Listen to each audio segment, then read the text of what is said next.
Hoje é dia 1º de setembro de 2021, 21 horas e 9 minutos. Aula de NR10 para os técnicos de segurança da Escola Protec. Quem está na sala aí? Vamos ver quem está na sala. Paulo, vamos admitir o Paulo.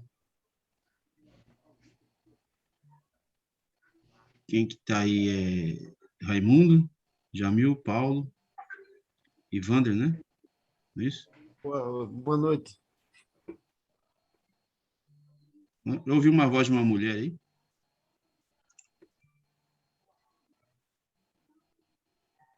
Acho que foi Luana que entrou e saiu. Bom, vamos lá.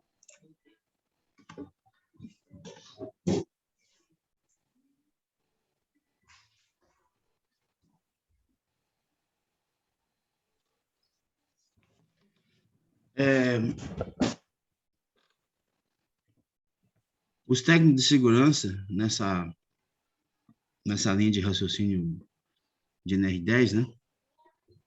Seria bom, assim, que eles tivessem um curso extra de eletricidade básica, para que eles pudessem ter a competência de sala de aula. Porque o controle de risco, o técnico de segurança pode ministrar tranquilamente, né? Porque é dentro da área dele, né? Mas quando ele vai para certos argumentos práticos, né, da área, ele pode não ter uma ciência adequada diante de uma classe de alunos que são da área, né? Então, seria bom, assim, que ele pudesse conhecer o que é a elétrica, né? Desde o fundamento básico, né? Desde do atomismo, então, desde a geração, desde a condução, né? Aí seria bom que ele pudesse, então, ter um curso básico, pelo menos, de eletricidade. Bem, vamos lá, vamos seguindo. Então, a NR10, ele é para segurança, ele é para segurança básica, para áreas energizadas e não energizadas. Então, o que a NR10 diz, né? Ela diz que estabelece as diretrizes básicas, né? Que objetiva a implementação de medidas de controle de sistemas preventivos de segurança e saúde, de forma a garantir a segurança dos trabalhadores que direta ou indiretamente interajam em instalações elétricas e serviços com eletricidade. Então, na sala de aula aí tem Jamil, José Raimundo, Luana, Paulo, Wilma e Vander, né? A eletricidade, ela é uma área muito ampla, que você pode ter a elétrica predial, industrial, que você pode ter a automação industrial, que você pode ter, né, também, tanto de baixa como de alta, né? Eu vou explicar, né, para vocês como é que se diferencia, né? Porque baixa, né? É porque alta. E vocês vão ver que é bem simples, né? Dá até para notar, muitas das vezes, não é nem preciso ir lá no diagrama, lá no desenho, lá para que você possa, né, possa ter uma noção, tá? Mas a NR10 fala que tem que ter uma autorização, tem que ter uma análise de risco, tem que ter os EPCs e os EPIs, né? O EPC é o equipamento de proteção coletiva, equipamento de proteção individual. Situação de emergência, né? Deixa eu atender um aluno aqui, pronto. E responsabilidades, tanto do empregador como do empregado, instalações elétricas, né, que nesse ponto que a gente vai entrar é de baixa e alta, e ferramentas e instrumentos, e procedimentos de trabalho, que são as instruções. Bom,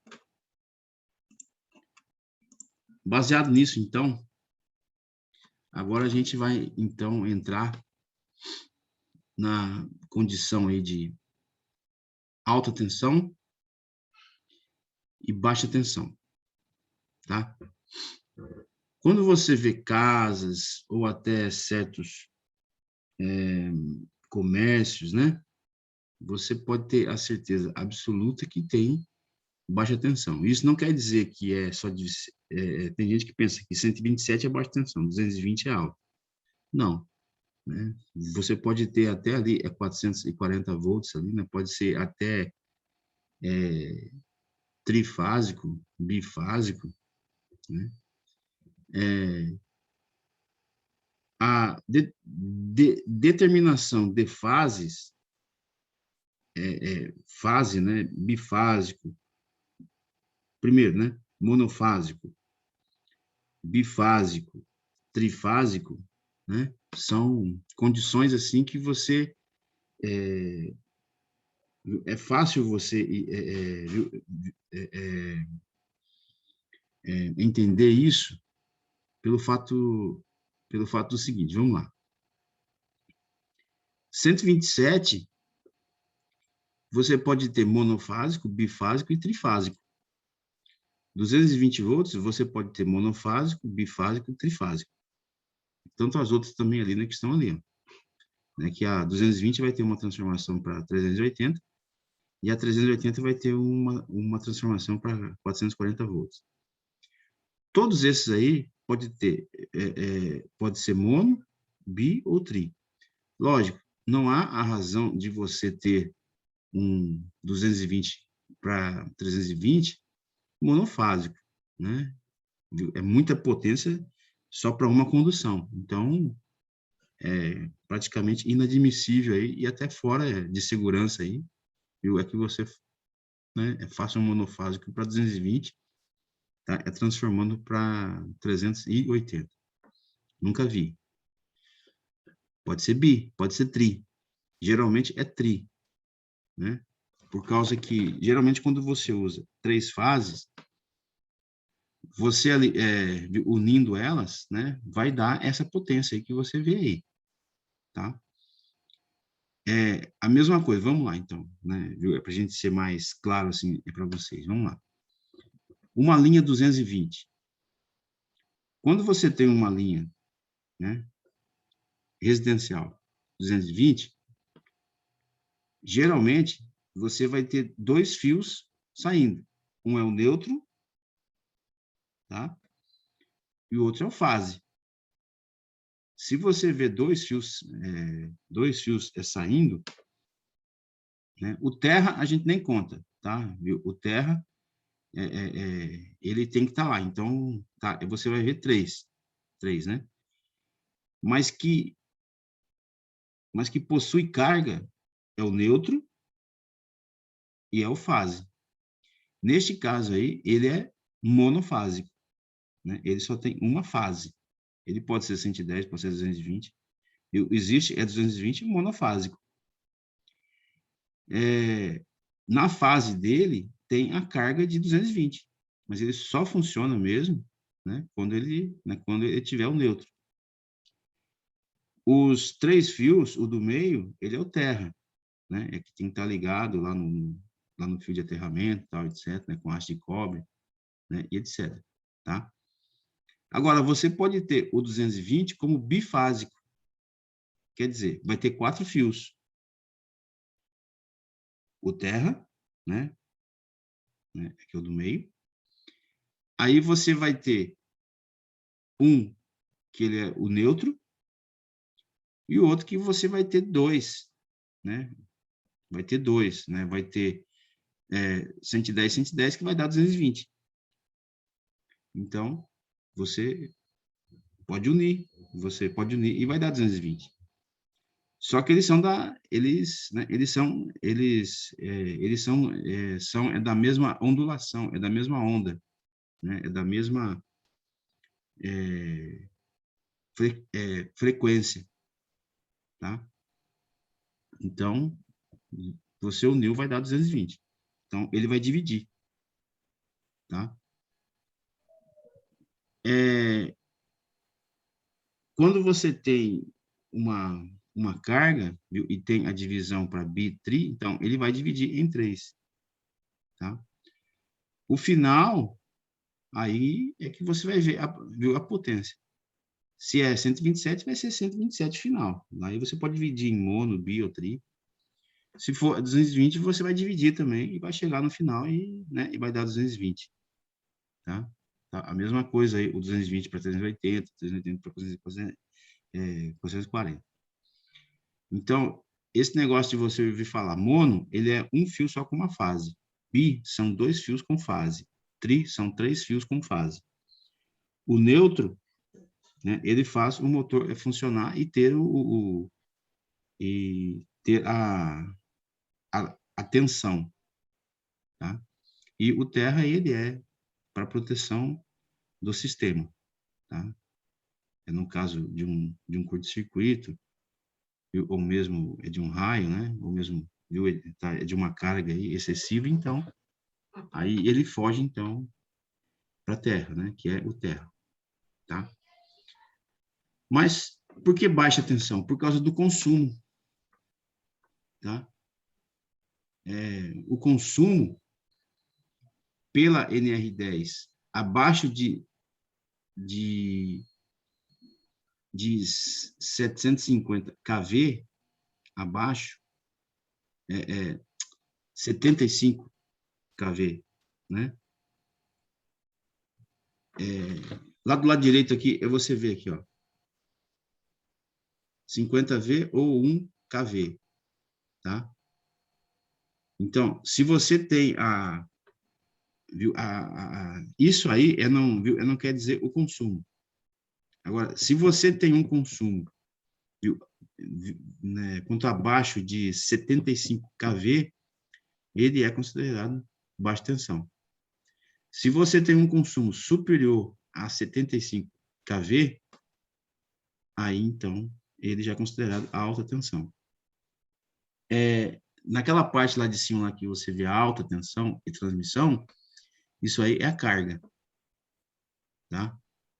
Mas o consumo é, é, uma, é um outro assunto, tá? Então, geralmente, quando você vê na baixa tensão, você não vê próximo transformadores, né? E você não vê próximo geradores. Mas quando você tem uma alta tensão, né, que é o consumo de fábricas e de empresas, né, ou mesmo de condomínios, né, aí você tem uma alta tensão porque tem aí um consumo superior a 75 kV. Então você tem que ter estabilizadores que são os transformadores, tá? Então é para que você possa então ter uma noção exata, abaixo de 75 kV de consumo mensal é baixa tensão. Acima de 75 kV de consumo mensal é alta tensão. E aí, alta tensão, você vai ver geradores, você vai ver transformadores. Deu para entender um pouquinho assim da dinâmica? Ou é meio confuso? É para vocês. Por que isso aí é importante, pessoal? Viu? Aí a gente volta aí nesse assunto. Porque a NR10, ela é separada dentro da NR10, né? Tem a primeira seção e tem a segunda seção.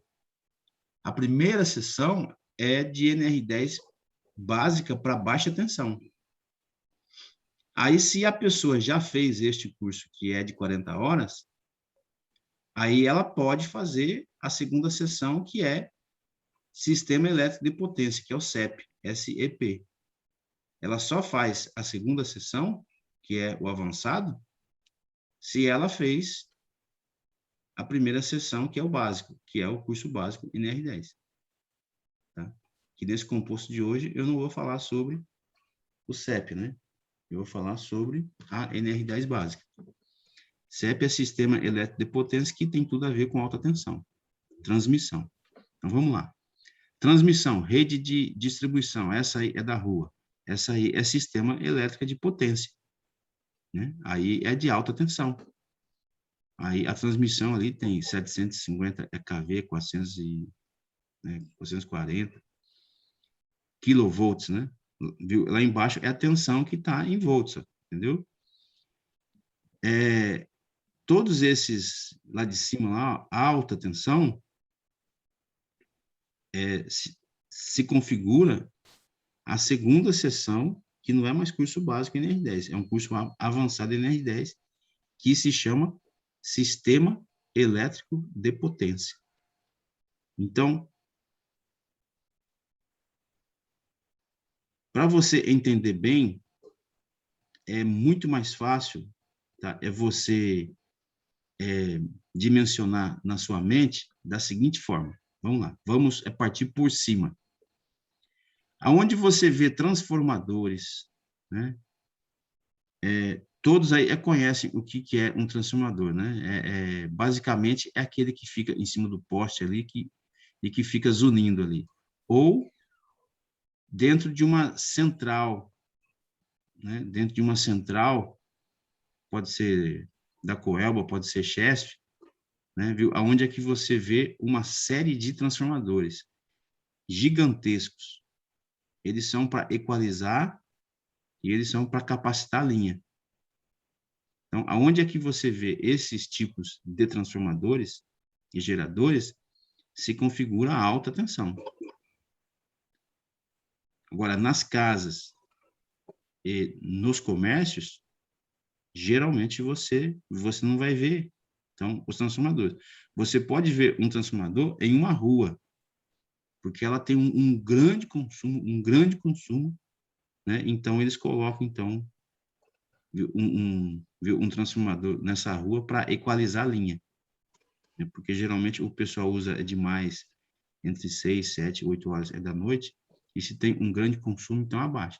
E ainda mais se tiver ali nessa rua ali, uma panificadora, então ali um comércio, né, que tem muitos equipamentos, então puxa mesmo a energia. Então é preciso ali um equalizador, que, né, que o pessoal fala que são os transformadores de energia aí. Mas geralmente perto das casas você não vai ver o transformador, a não ser que tenha grande consumo. Tá? Então, vamos por cima. Né? Vamos por cima. As indústrias, você vai ver uma série de transformadores que são chamados como subestação. Então, na subestação é alta tensão, não é baixa tensão, é alta tensão. Né? Pode ver que no desenho aí mostra. Né? Do lado das hidroelétricas, ou viu, mesmo termoelétrica, ou mesmo viu, energia viu, eólica, né, que é pelo vento, né, você vai ver uma alta tensão ali. Tá? Tudo que é rede de distribuição, RD, é alta tensão, é CEP, Sistema Elétrico de Potência. Só pode fazer o curso avançado de NR10 quem fez a NR10 básica. Não se pode passar direto para o avançado.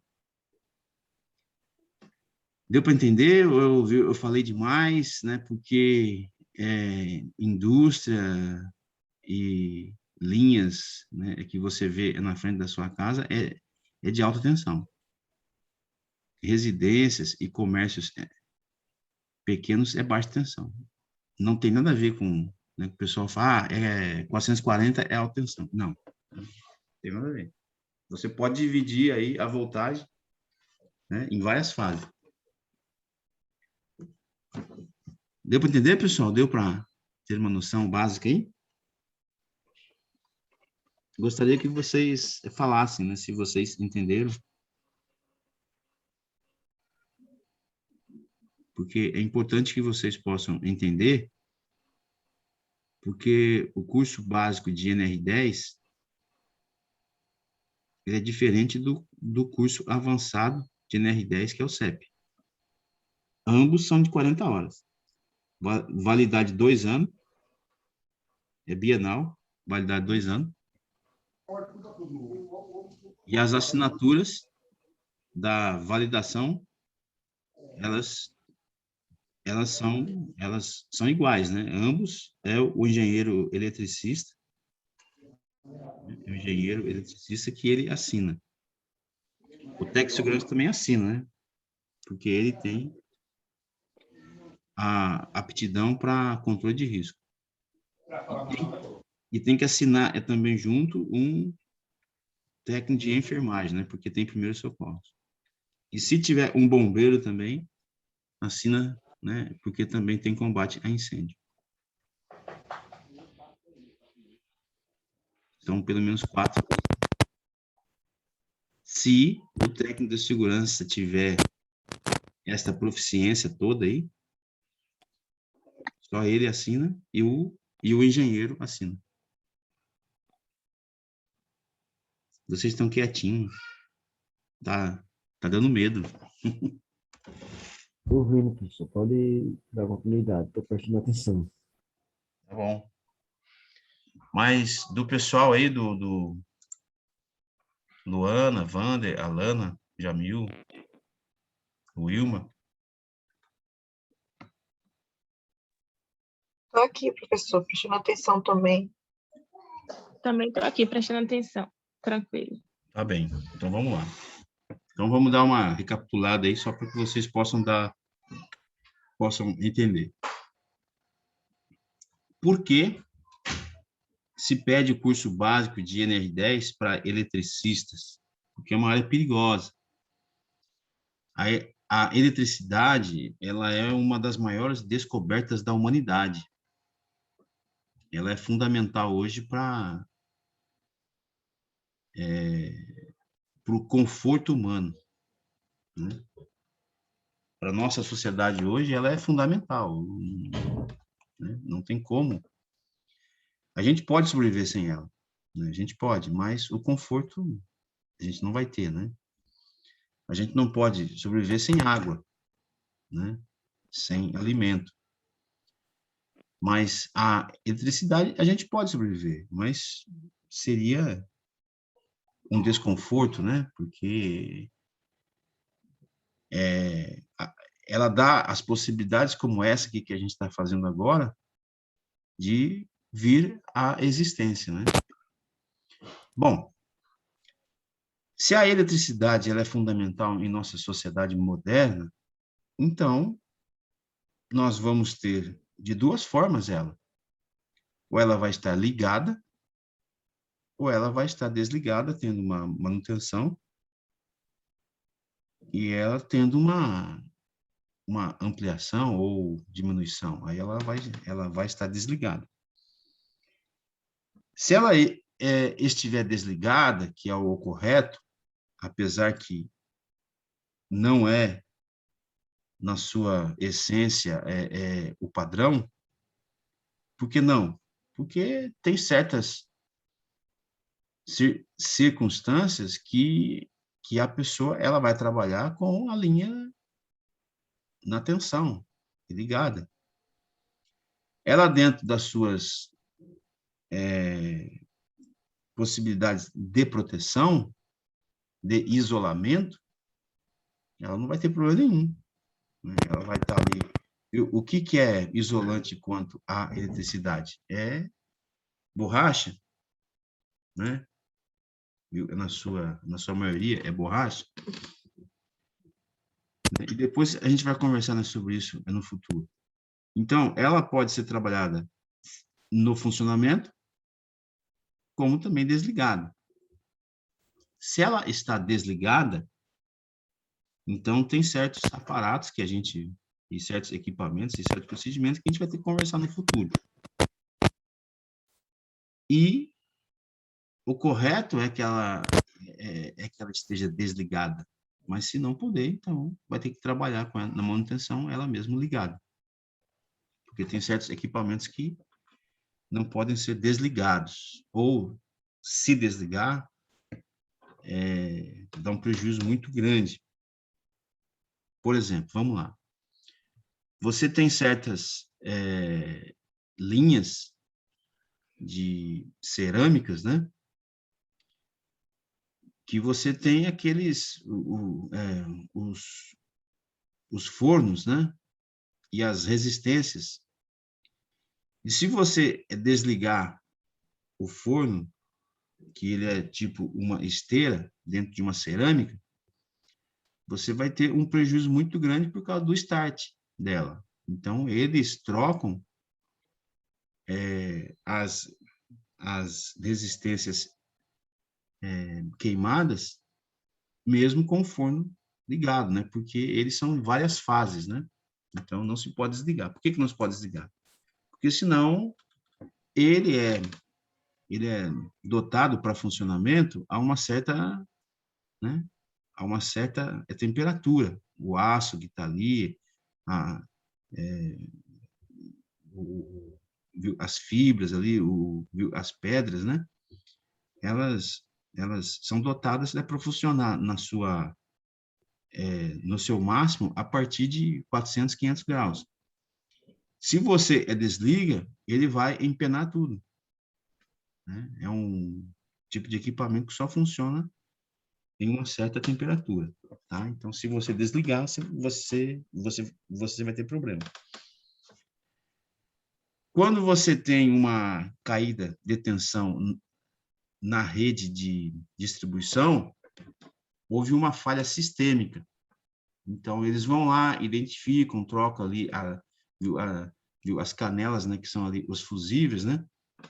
E aí, então, você tem uma manutenção. O problema é chegar lá, não é tanto a manutenção, viu? Demora muito, né, por causa da logística.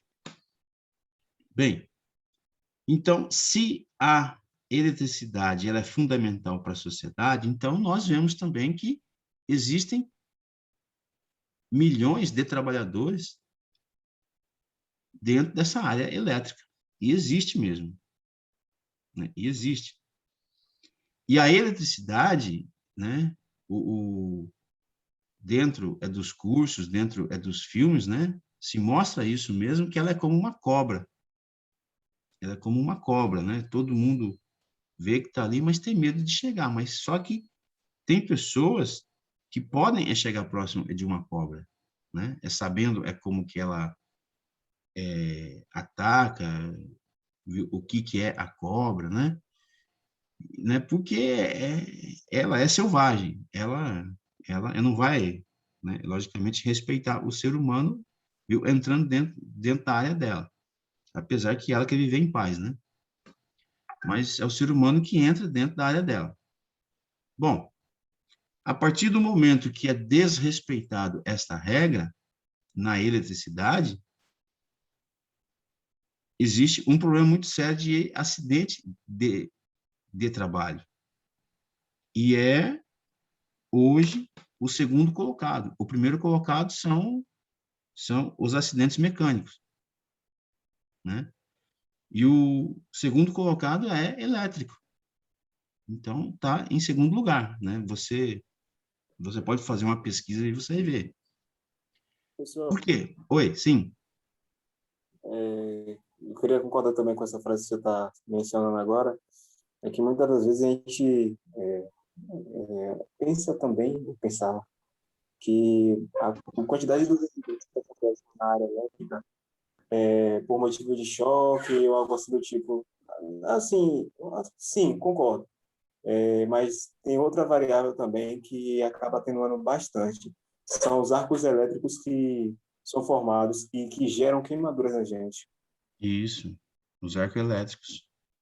Muito bem falado, muito bem lembrado, né? Muito obrigado até por falar, porque o arco elétrico, pessoal, né, que vocês, eu acho que até você também pode me ajudar nisso,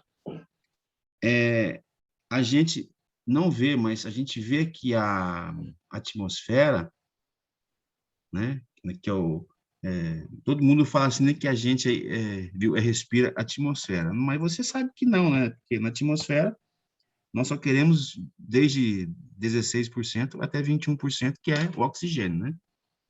Mas dentro da atmosfera, ela pode estar demasiadamente úmida ou ela pode estar demasiadamente seca, sem umidade. Ela pode estar ionizada. Viu? O que é ionizada? Ela pode estar, né, com fagulhas ou com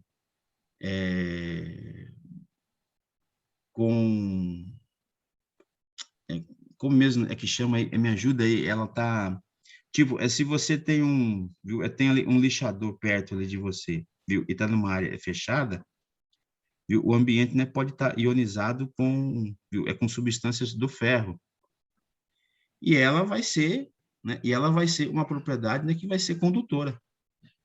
Então, a umidade, ela é condutora. A ionização, ela é condutora.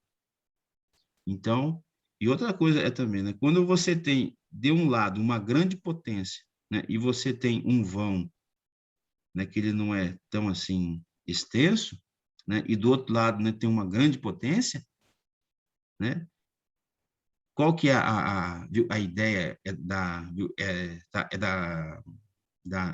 eletricidade? É fugir e, viu, encontrar a sua linha de frequência. Então, ela foge, como se fosse um raio. Tá? E aí que tem o arco, né? O arco elétrico. Pode dar tanto na umidade como seco, né? Só depende da potência e da proximidade de ambas as potências. Isso, né, se chama arco elétrico.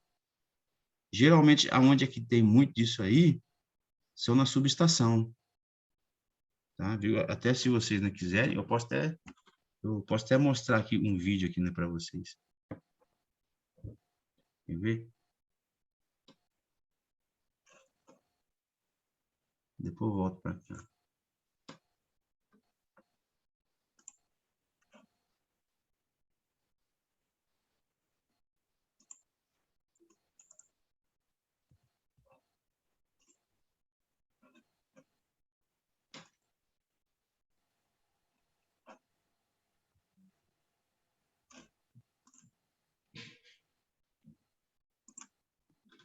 Espera aí.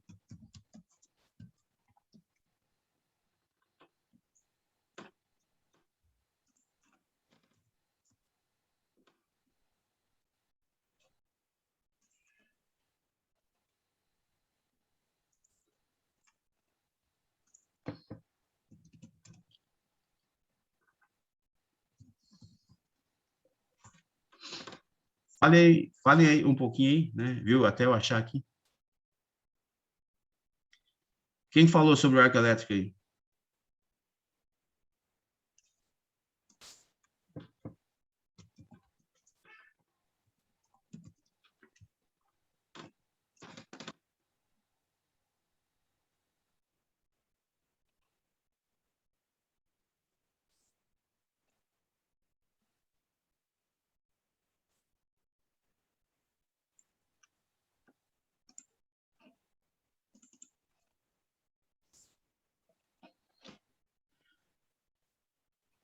Espera aí, pessoal, que eu tenho que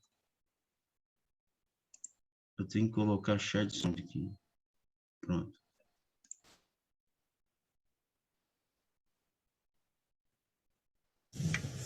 Pronto? Deu para ouvir aí? Deu.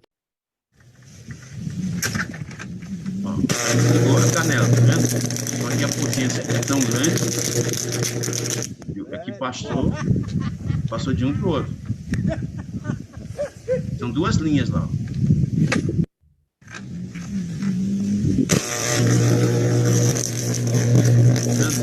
Linha 1, linha 2.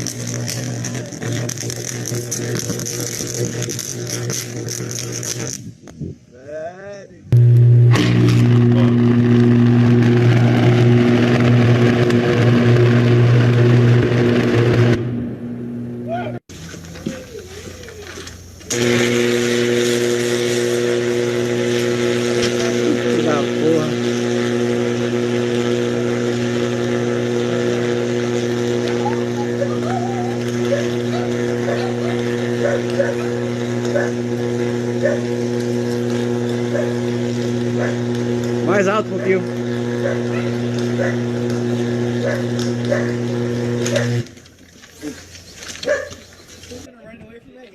Yeah. Oh shit, dude.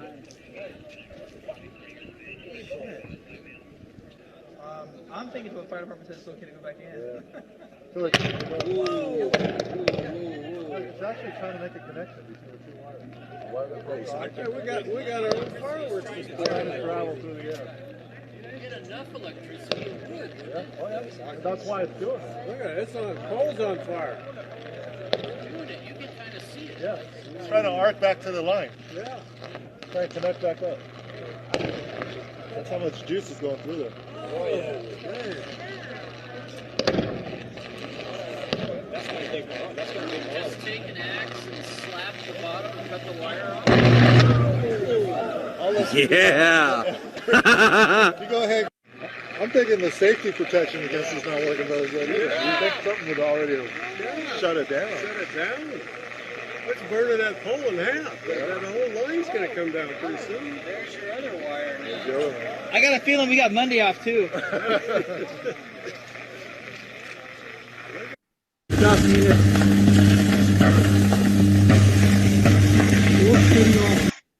Ó, essa aí é com uma árvore.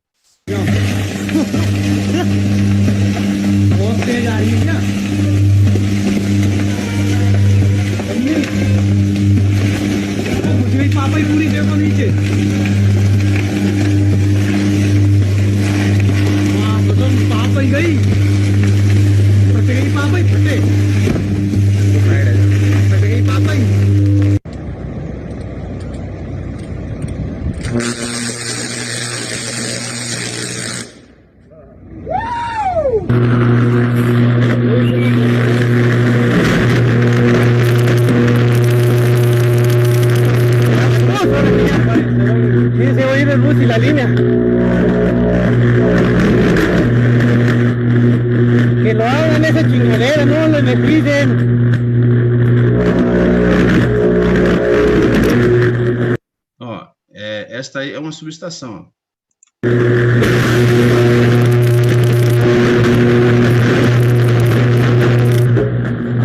Ahí está, ya lo abrieron. Pues ya se abrió. No, todavía no. Espérate. Espérense, no se metan. No traigo pinches. Pues date haber cerrado, no sé qué putas hicieron. ¡Sí! ¿Todo bien? Puta madre. Pronto.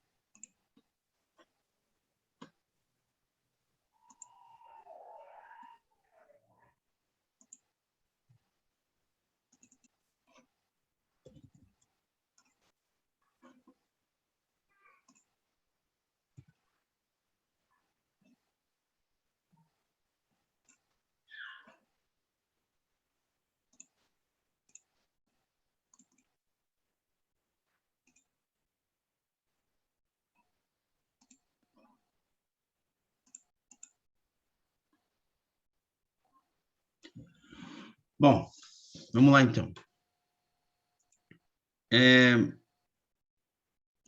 Então, você tem a NR10 básica e você tem a NR10 avançada, que é para sistema elétrico de potência, né? Quais são as medidas de controle? As medidas de controle como é que vocês podem ver aí, viu? O que vocês podem identificar aí? Professor, nesse caso aí, vamos supor, em questão de uma manutenção de uma linha de transmissão, ou se porventura faltou energia em um bairro, por qualquer outro motivo, esse tipo de método é utilizado para fazer o aterramento das fases de transmissão. Exatamente. Isso aí é aterramento da fase. Aí normalmente utilizam os dados, por exemplo, um exemplo, Isso tem a ver com fio terra? esquerda e direita. Também. Exato. Também. Ao esquerdo e ao direito, por exemplo. Temos uma rua, vamos supor que essa rua tem 500 metros. Um exemplo, viu, gente? Por favor.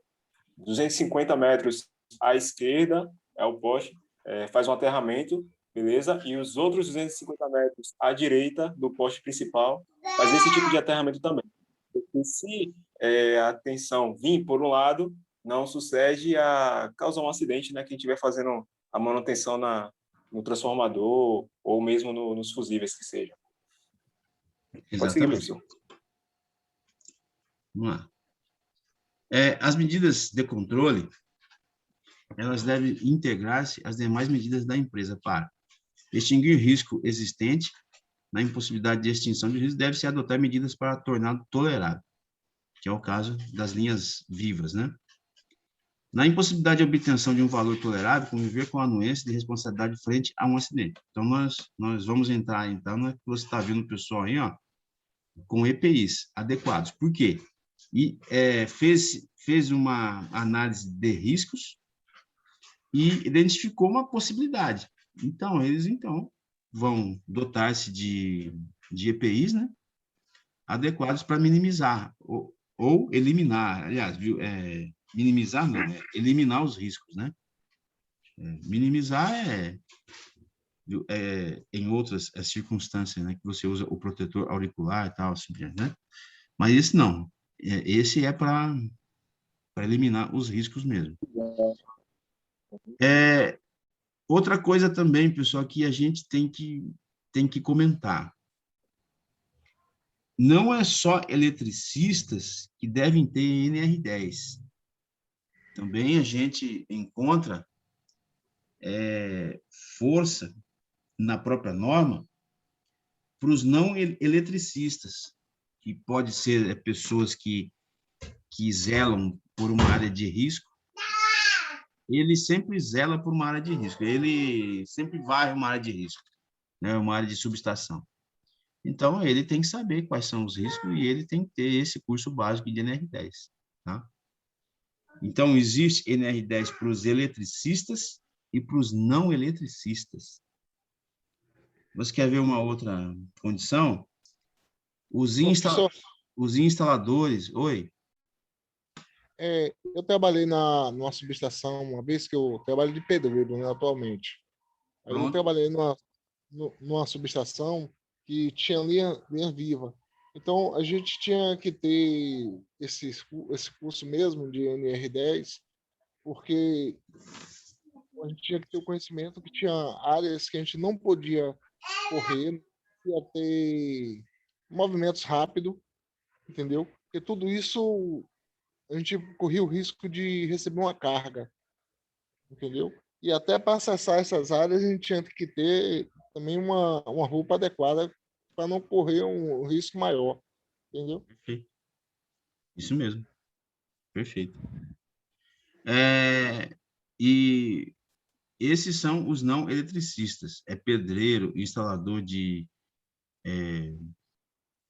da Sky, né? Esse pessoal da telefonia, entendeu? Esse pessoal todo, eles não são eletricistas, mas eles agem ao entorno e ao redor da eletricidade. Então, a eletricidade ela é muito perigosa e ela pode dar o arco, ou mesmo uma pessoa pode dar um vacilo ali, mas de tocar numa linha energizada, então eles têm que ter o curso básico de NR10. Seguindo.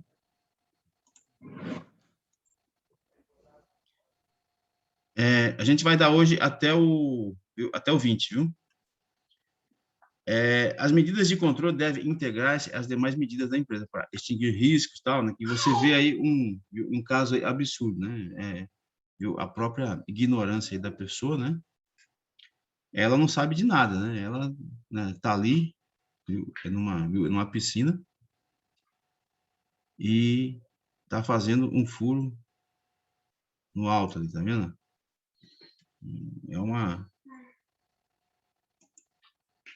Riscos em instalações e serviços em eletricidade.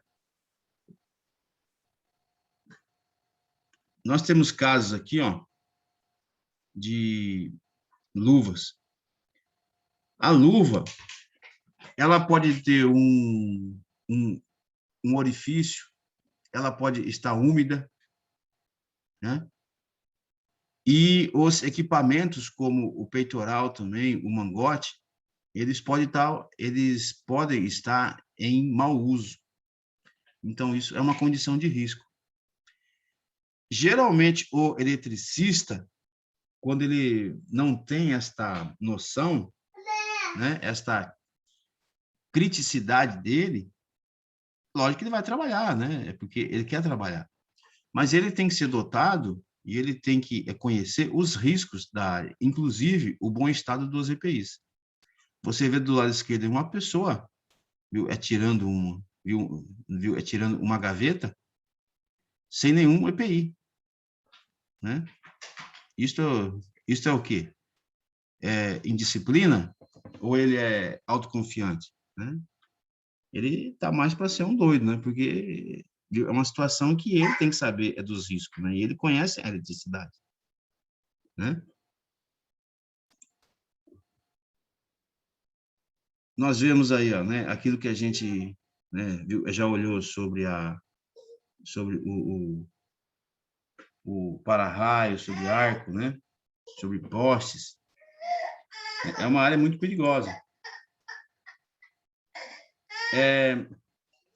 Nós temos casos aí, ó, que não são muito legal, não, mas são áreas aí que você vê aí, ó, que houve acidentes fatais e as pessoas estavam ali trabalhando, elas estavam querendo ganhar o seu pão de cada dia, mas, porém, né, perderam a vida por um vacilo, ou porque não conheciam os riscos, né? E a maioria, pessoal, dos acidentes, ou mesmo incêndios, eles são gerados por falhas elétricas, né? A maioria deles, tá? Acho que uma série aí viu uma porcentagem muito alta até. Falta de manutenção, né? Característica da eletricidade, sob o ponto de vista de segurança do trabalho. Perigosa e invisível, lesões graves ou morte. Preguiçosa, caminho de menor resistência, tá? Riscos visíveis, trabalho em altura, operação de uma caldeira. Menor resistência, importância do aterramento, analogia com água, riscos, rios, né, e etc. Então, tem essas duas condições. Contato direto, é o contato de pessoas ou animais com partes normalmente energizadas, partes vivas de instalações, condutores, conexões.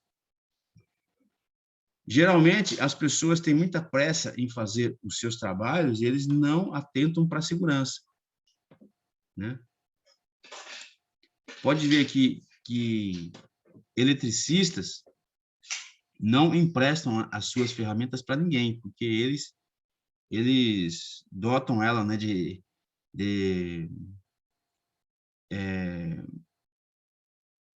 isolamento, e eles não gostam, de emprestar chave de fenda, alicate, amperímetro, né? Isso está certo mesmo. Eles têm que ter as suas próprias, né? Porque eles sabem, né, que um equipamento, né, eles têm que ter muito cuidado com eles, tá? Porque eles estão energizados.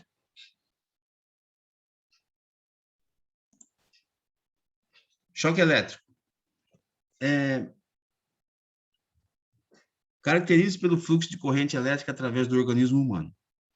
Em primeiro lugar, quando acontece um choque elétrico, a eletricidade ela vai ser conduzida, né? Conduzida. Quem que sabe o que é DDP aí? Por isso que o passarinho não toma choque. Diferencial potencial. Diferencial de potência. Isso. Diferença de potencial. Então, por isso que o passarinho não toma choque, né? Porque entre as pernas dele não tem diferença de potencial. Então, não tem uma linha, né? Por isso que uma das razões, assim, né, quando uma pessoa ela passa por um poste, né, que tem o fio ao chão, ele sair do carro, né? O certo não é sair do carro, né? É porque está isolado ali. Mas se ele for sair, é andar em passos curtos, né? Ele não pode andar, viu? Ainda mais se estiver chovendo, né? Que é um problemaço, né?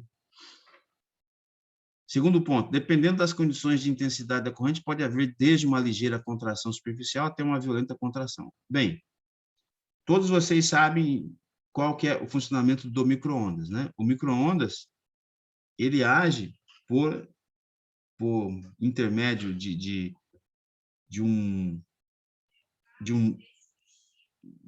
dínamo, né? E ele vai atrás de água, de líquido, né? Líquido.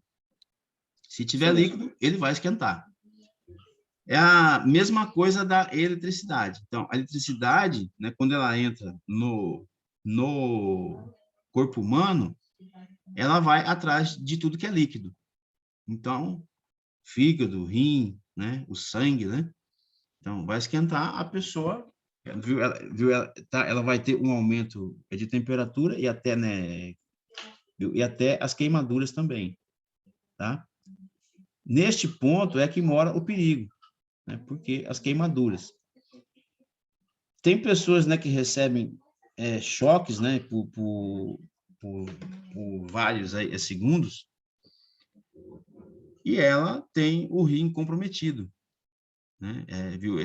Tem que retirar o rim, tem que trocar o rim, porque houve um desgaste, né? Ocorrências de choque, 43% em residências, 30% em empresas, 27% outros. Os fatais, né? Tanto um como o outro aí, pode ocorrer. Efeitos da eletricidade no corpo humano. Danifica os tecidos e lesa os tecidos nervosos e cerebral. Provoca paralisação dos músculos. Provoca coágulos dos vasos sanguíneos, né? Porque vai esquentar, né? Pode paralisar a respiração e os músculos cardíacos. Pode causar fibrilação ventricular. Provoca queimaduras. Pode causar inconsistência ou morte.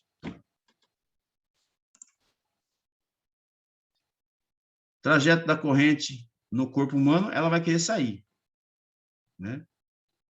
Porém, se não tem como sair, ela vai queimar as pontas dos dedos ou dos pés.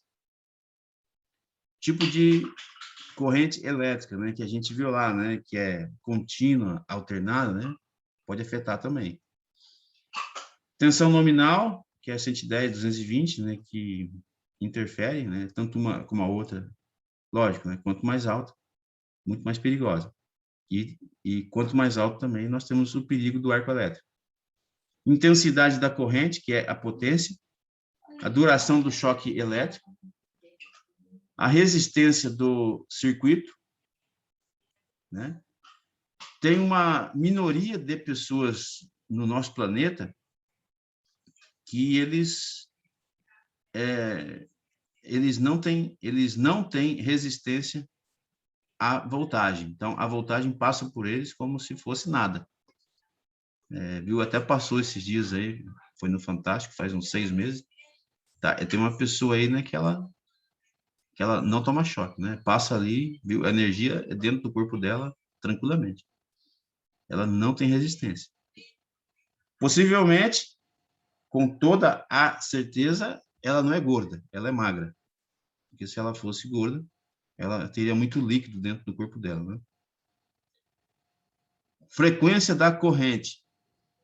Características físicas do acidentado, né? Que ele já pode ter uma predisposição aí a um acidente cardíaco, né? Ou mesmo alguma outra doença, né? Então, pode facilitar. Efeitos da eletricidade no corpo humano, né? Como é que vocês estão vendo aí, ó. Ele vai querer, ou ele entra por uma mão e ele sai pela outra, ou ele entra por um pé, sai pelo outro, ou ele entra pela mão e ele sai pelos pés, ou ele entra pela outra mão e ele sai pelos pés. Tá? Mas ele vai querer sair. Por que dá o choque? Porque a pessoa, ela vira um componente da tensão, ela vira um fio elétrico. Como ela tem mais predisposição e líquido, então ela vai virar resistência. Né? Todos vocês sabem como é que funciona um chuveiro elétrico, né? O chuveiro elétrico, né, você tem uma resistência. Então, o que passa no meio dela, vai ser o quê? Vai ser a água. Se você coloca de um lado o neutro e do outro lado fase nesta resistência, ela vai gerar uma tensão. Ela vai esquentar. E se a água está passando por ali, lógico que vai esquentar a água. É a mesma coisa que acontece no ser humano. O ser humano vira uma resistência. Tá? Ela vira uma resistência. Tá? Então, esse que é o perigo. Se ela não estiver isolada na entrada da eletricidade, ela vai tomar choque. Isso é óbvio, né? Vamos ver até onde que está. Aqui está até aqui, ó. Pronto. Vamos ver até aqui, ó. Chance de salvamento. Ó. Tempo após o choque para iniciar a respiração artificial. Chance de reanimação. 1 minuto. 2 minutos, 90%. 3 minutos, 75%. 4 minutos, 50%. 5 minutos, 25%. 6 minutos. Por que isso aqui, pessoal? Porque o sangue, ele começa a coagular.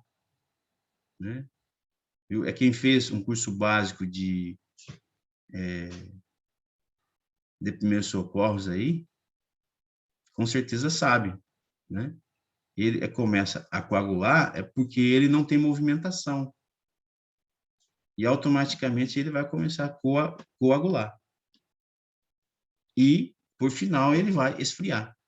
Esfriou, não dá mais para fazer mais nada. Né? A não ser que você dê um outro choque na pessoa para tentar salvar ela. Tá? Mas tem poucas possibilidades aí. Então, para reanimação, é depois de 1 minuto, 95%, 2 minutos. Como é que você descobre que a pessoa ela não tem respiração? Pelo movimento do plexo, ou é só colocando a mão perto perto do nariz dela, perto da boca dela, ou ouvindo, né? Lá naqueles sensos, né? Viu? É que você tem que ser, né? Que você tem que ter o sentido, tá?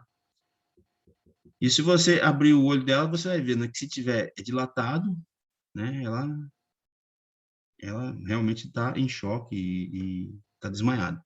Bom, seguindo.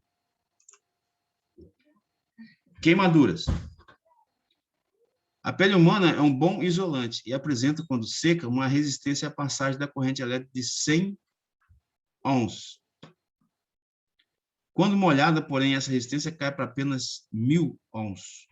A energia elétrica de alta voltagem rapidamente rompe a pele, reduzindo a resistência do corpo para apenas 500 ohms. Na pele podem aparecer 2 pequenas áreas de queimadura, geralmente de terceiro grau e de entrada e de saída de corrente elétrica. Então, geralmente, quando uma pessoa recebe uma carga elétrica, ela tem uma queimadura. Quando é muito... quando é tomado uma carga muito elevada, então aí você pode ter o caso da direita aí, ó, da perda de membros, aí, dedos, braços e etc. Tá? Bom, paramos na 22, né? Perfeito. Bom,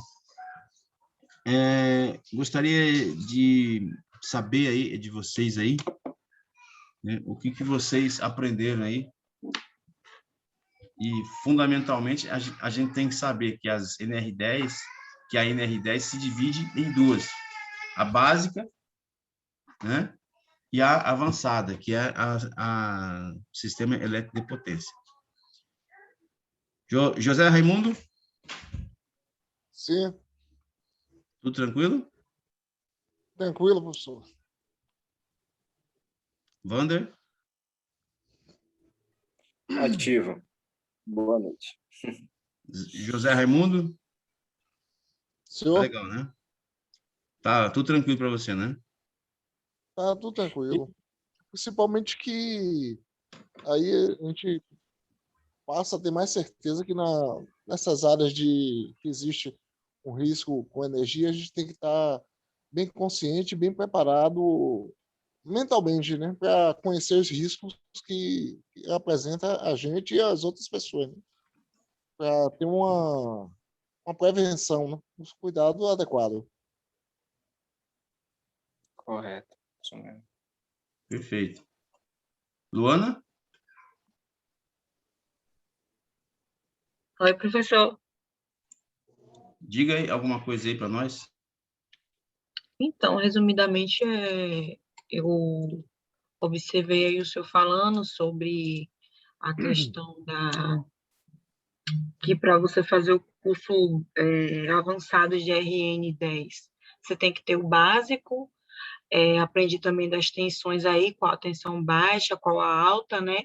A tensão baixa as residenciais, aí os riscos, né, da eletricidade nas empresas, e esse último aí também que o senhor falou sobre a questão de como o corpo humano, né, resulta nos riscos aí dos choques elétricos. Aprendi um pouquinho de cada coisa, vou reforçar aqui depois na leitura. Isso mesmo. Maravilha. Wander, Professor, beleza, tudo gente? tranquilo? Tranquilo. Assim, deixa eu só explicar, né? Até porque também é justo, até porque a gente sabe tudo e todo dia a gente aprende um pouco mais. E com certeza lembra algumas outras coisas. Eu tenho NR10 também. E tudo que o senhor estava explicando realmente estava de acordo. A situação, né? Estamos aqui para ajudar um ao outro. Isso. E de acordo, professor. Assim, mesmo como a Luana aqui ressaltou em questão das baixas tensões, tem algumas pessoas que chamam até médias tensões, mas assim é relativo dizer, porque cada livro, cada pessoa tem uma didática para explicar, mas em termos corretos assim, realmente dizer baixa e alta tensão.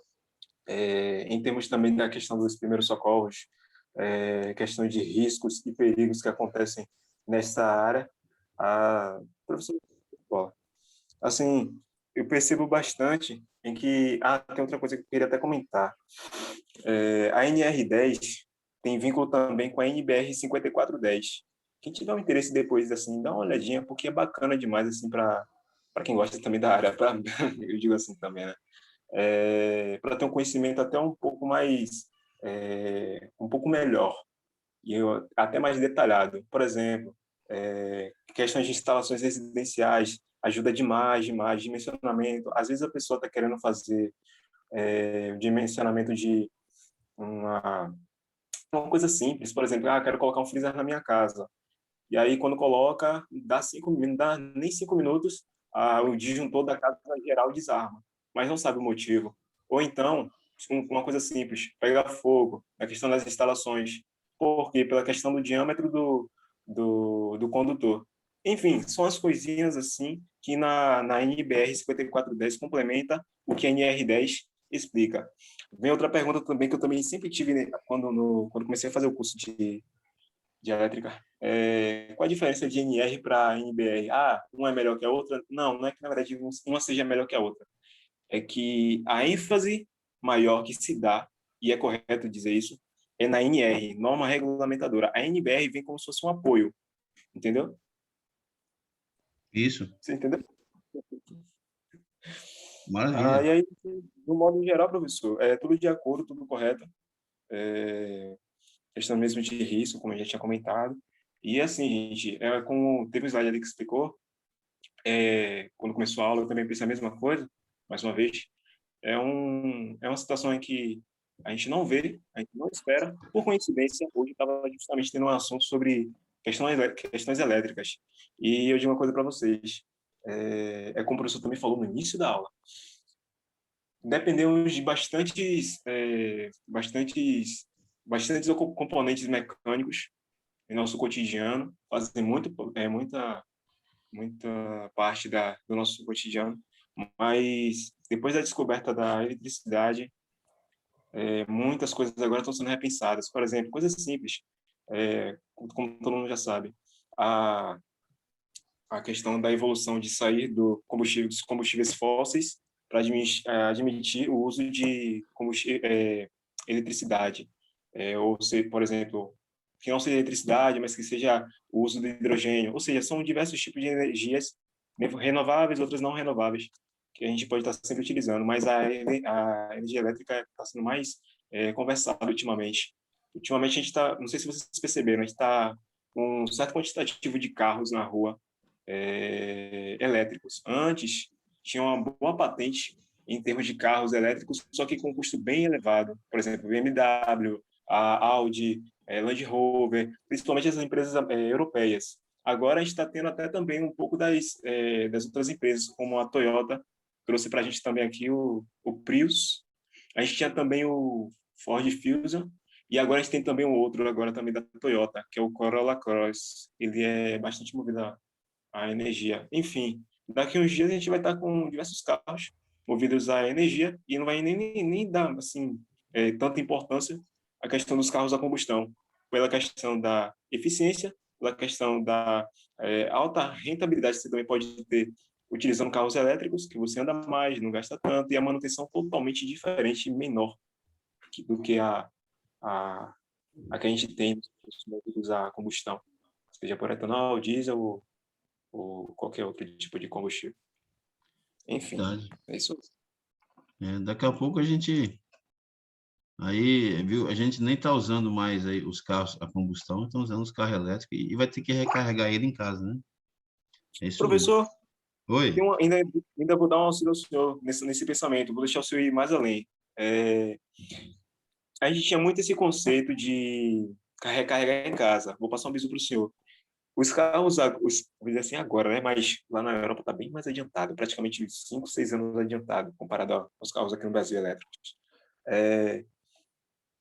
Talvez você deva saber. Os carros definitivamente elétricos, eles vão ter ou já tem, os próprios geradores internamente. Então, assim, poxa, recarregar em casa é uma boa ideia, e até mesmo em alguns postos, como mesmo os carros da Tesla. Às vezes, você coloca o carro para carregar 1 hora, ou meia hora, 45 minutos, dependendo do caso, e o carro tem uma autonomia, poxa, não dá nem para descrever. Mas, assim, com um carro que você tem como gerar e recarregar as suas próprias baterias, ainda assim andando, ou seja, você vai estar andando, vai estar se deslocando e vai estar recarregando sua bateria. Então, assim, é como se fosse um dínamo. Entendeu? Um dínamo, literalmente. Correto. Bem dito. Funcionamento básico mesmo. É o futuro batendo nas portas aí, né? Daqui a pouco a gente vai estar saindo nem de moto, mas a gente está saindo com o nosso drone. Isso mesmo. Mas é assim mesmo. Muito obrigado, Wander. É sempre bom ouvir assim os alunos assim e o seu ponto de vista. Bom, pessoal, boa noite aí a todos aí, que Deus nos abençoe e nos proteja aí. Boa noite. Boa noite. Boa noite, galera. Segure. Deus abençoe vocês. Amém. Valeu, professor.